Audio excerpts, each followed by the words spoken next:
नमस्कार, मैं रचना शर्मा चढ़ती कला टाइम टीवी देख रहे हैं सभी दर्शकों का स्वागत करती हूं। आप देख रहे हैं उत्तर प्रदेश के समाचार।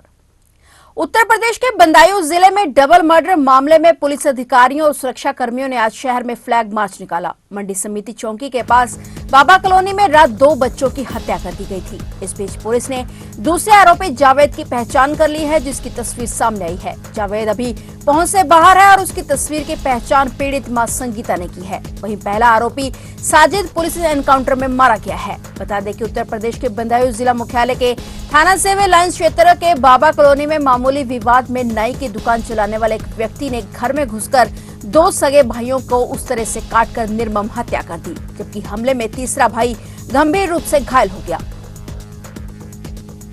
बदायूं में 2 बच्चों की निर्मम हत्या के बाद मोहल्ले के बच्चे में रोष फैल गया। इसके बाद में हाथ में जो भी लगा घटनास्थल की ओर दौड़ पड़ा। युवाओं ने सबसे पहले तो आरोपी के खोखे को तहस नहस कर दिया। वहीं पुलिस चौकी के पास लगे खोखों को आग के हवाले कर दिया गया। पुलिस मामले को संभाल पाती कि भीड़ ने पुलिस को पीछे हटने को मजबूर कर दिया। भीड़ ने सबसे पहले मंडी चौकी घेर ली और देखते ही देखते पुलिस बल मौके पर पहुंच गया। एसएसपी आलोक प्रियदर्शी समेत पुलिस के आला अधिकारी मौके पर पहुंचे। पुलिस जहां भीड़ को संभालने में जुट गई, पुलिस प्रशासन जहां एक तरफ आग बुझाने में लगा, वहीं भीड़ को काबू करने का काम भी पुलिस प्रशासन करता नजर आया। भीड़ के अंदर ऐसा रोष दिखा कि अगर पुलिस इतनी बड़ी संख्या में नहीं होती तो शायद कई दुकानें जल गई होती। वहीं हालात को देखते हुए पुलिस प्रशासन के साथ पैरामिलिट्री फोर्स को भी मौके पर बुला लिया गया। पुलिस ने तहरीर के आधार पर हत्या की धारा में रिपोर्ट दर्ज की है।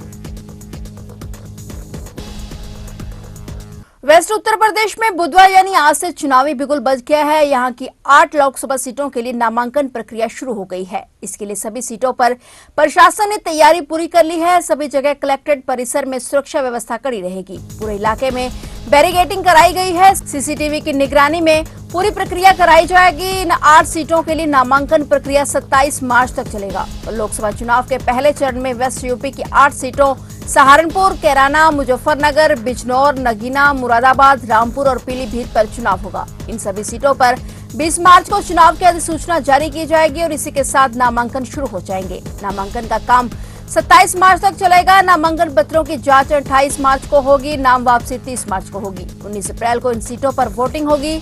17 अप्रैल को शाम 5 बजे चुनाव प्रचार बंद हो जाएगा। यूट्यूबर और बिग बॉस OTT 2 विजेता एल्विश यादव मामले में नोएडा पुलिस ने ईश्वर और विनय नाम के 2 और आरोपियों को गिरफ्तार कर लिया है। एल्विश यादव की गिरफ्तारी के बाद पुलिस की जांच और तेज हो गई है। ईश्वर और विनय दोनों हरियाणा के रहने वाले हैं। यूट्यूबर एल्विश यादव की गिरफ्तारी के बाद पुलिस ने अपनी जांच तेज कर दी है और मामले में कई और लोगों की गिरफ्तारी हो सकती है। नोएडा पुलिस पूछताछ के लिए कई बड़े नामों को नोटिस दे सकती है। मामले में अब तक 7 लोगों को गिरफ्तार किया जा चुका है। 17 मार्च को एल्विश को 5 अन्य लोगों के साथ पुलिस ने गिरफ्तार कर लिया था और सभी पर वन्य जीव संरक्षण अधिनियम और भारतीय दंड संहिता की धारा 120 AS आपराधिक साजिश के तहत आरोप लगाए गए हैं।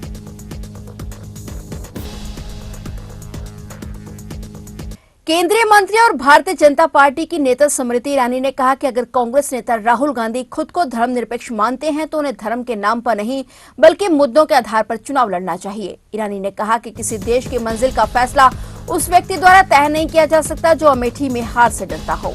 उत्तर प्रदेश में अमेठी को लंबे समय तक गांधी परिवार का गढ़ माना जाता रहा है। हालांकि राहुल गांधी 2019 के लोकसभा चुनाव में स्मृति ईरानी से चुनाव हार गए थे। मंत्री ने कहा कि यह पहला मौका नहीं है जब उन्होंने मेरे हिंदू धर्म के खिलाफ कोई बयान दिया है, लेकिन मेरा मानना है कि अगर वह धर्मनिरपेक्ष हैं तो उन्हें धर्म के आधार पर नहीं लड़ना चाहिए बल्कि उन्हें मुद्दों पर लड़ाई लड़नी चाहिए। ईरानी ने कहा कि चुनावी राजनीति में जीत और हार अंतर्निहित है और लेकिन सच्चा नेतृत्व किसी के विश्वास और सिद्धांतों पर दृढ़ रहने से प्रदर्शित होता है।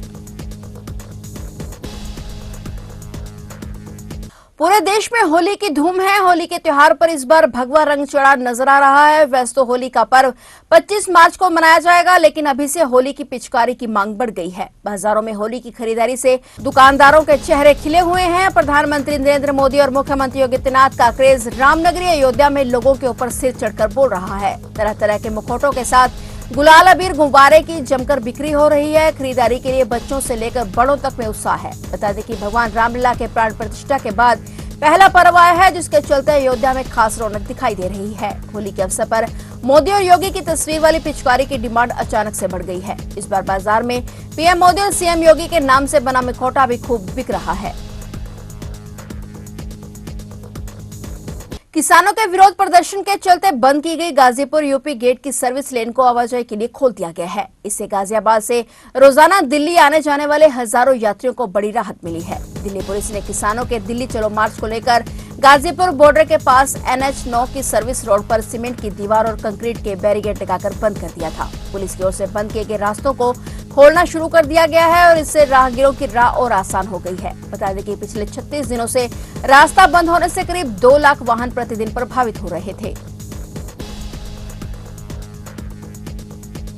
तो ये थे उत्तर प्रदेश के समाचार। और नए समाचारों के साथ फिर से हाजिर होंगे। तब तक के लिए देखते रहिए चढ़ती कला टाइम टीवी और अब मुझे दीजिए इजाजत। धन्यवाद।